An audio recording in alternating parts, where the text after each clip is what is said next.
Burico aqui, burico allá. Tur caminda bobira na Bonaire, botamira burico tacana ronta Cairo. Pero pronto lo llega fin na essa aqui.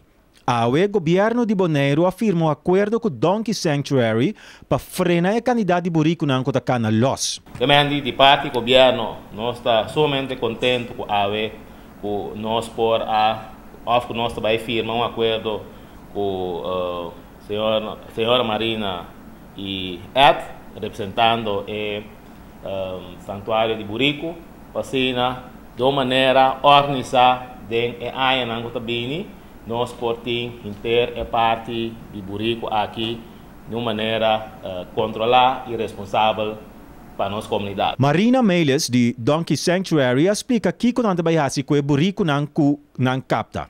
Vrouwtjes en jongen komen bij ons in de sanctuary binnen, blijven ook altijd bij ons binnen.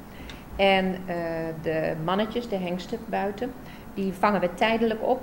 Die worden gecastreerd bij ons en die krijgen een lichtgevend oormerk in en een chip. Zodat we dus op afstand kunnen zien met een apparaat dat we die gehad hebben.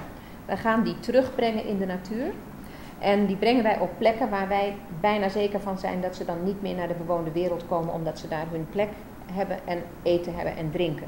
Desde 1 de novembro, está começando a tomar burico na Donkey Sanctuary. Para cada burico que um cidadão capta, não está ganhando $20.